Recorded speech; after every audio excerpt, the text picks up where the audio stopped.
السلام علیکم ورحمۃ اللہ وبرکاتہ۔ دوستو امید کرتا ہوں آپ خیریت سے ہوں گے۔ میں ہوں محمد مقصود قاسمی اور آپ دیکھ رہے ہیں باغ مدینہ یوٹیوب چینل۔ دوستو کل سے سوشل میڈیا کے اوپر خوب تصاویر یہ وائرل ہو رہی ہیں بوتل والی، جیسا کہ کوئی جن مل گیا ہو اور بوتل سے کوئی جن نکل آیا ہو۔ میرے بھی واٹس ایپ پہ کئی حضرات نے اس کو بھیجا ہے۔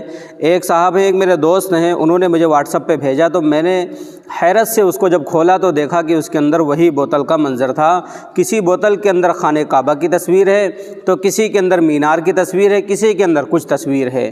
یہ عجیب عجیب طریقے کی باتیں جو ہیں، عجیب عجیب کی چیزیں جو ہیں وہ سوشل میڈیا گردش کر رہی ہیں اور خوب سرخیاں بٹور رہی ہیں، اور مسلمان بیچارہ نادان وہ سمجھ ہی نہیں پا رہا ہے کہ اغیار کی یہ سازشیں ہیں، صرف اور صرف مسلمانوں کو بہکانا ہے، انہیں اپنے دین سے، اپنے سچے ایمان سے انہیں ہٹانا ہے، اور ان کا ایمان اور اعتقاد جو ہے وہ جیسی چیزوں کے اوپر لے آنا ہے۔ تو یہ اغیار کی سازشیں ہیں۔ تو آج کی اس ویڈیو میں ہم یہ جاننے کی کوشش کریں گے کیا واقعی بھیا بوتل کے اندر خانہ کعبہ دکھ سکتا ہے، یا مکہ مدینہ دکھ سکتا ہے، یا کسی مینار کی یا کسی مسجد کی فوٹو دکھ سکتی ہے، یا خود ہماری فوٹو دکھ سکتی ہے؟ تو ہاں دکھ سکتی ہے۔ آپ پیچھے کھڑے ہو جائیے اور بوتل کو سامنے کیجیے، آپ کی تصویر دکھنے لگے گی۔ خانہ کعبہ کی یا مکہ مدینہ کی چھوٹی چھوٹی تصویریں جو بنی ہوئی ہوتی ہیں، آپ بوتل کے پیچھے کیجیے، بوتل میں آپ کو نظر آنے لگے گی۔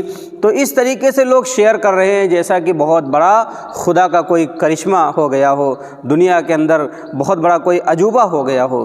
حالانکہ مسلمان یہ سوچنے کی کوشش نہیں کرتا ہے کہ جو چیزیں شیئر کی جا رہی ہیں کیا ان کی کوئی اصلیت ہے، کیا ان کی کوئی حقیقت ہے، لیکن بس دھڑلے سے شیئر کرنا ہے۔ تو دوستو یہ صرف اغیار کی سازشیں ہیں جنہیں ہمیں ناکام بنانا ہے، اس چیز کا رد کرنا ہے، اور ان چیزوں کو کہیں بھی شیئر نہیں کرنا ہے، اور کسی طریقے کا کوئی اعتماد اور کسی طریقے کا کوئی اعتقاد نہیں کرنا ہے، کیونکہ اغیار کی یہی کوشش ہے کہ مسلمان اسی کو دین سمجھنے لگیں اور اس کو بہت بڑی چیز سمجھنے لگیں اور جاننے لگیں کہ ہاں اس کے اندر دیکھو کتنی عجیب عجیب چیزیں دکھ رہی ہیں۔ تو دوستو اس طریقے کی حرکتیں کل سے سوشل میڈیا کے اوپر وائرل ہو رہی تھی، تو میں نے مناسب سمجھا کہ آپ حضرات کو اس کے بارے میں مطلع کر دوں۔ یہ بالکل فیک ہے، بناوٹی ہے، اس کی کوئی حقیقت نہیں، اس کا آپ بھی رد کریں۔ اب آپ حضرات اس کے متعلق کیا کہنا چاہتے ہیں نیچے کمنٹ کر دیجئے، اور پہلی بار اگر چینل پر آئے ہیں تو برائے مہربانی سبسکرائب کر لیجئے۔ چلیے دوستو پھر ملتا ہوں انشاءاللہ جلدی کسی نئے ویڈیو میں کسی نئے ٹاپک کے ساتھ۔ السلام علیکم ورحمۃ اللہ وبرکاتہ۔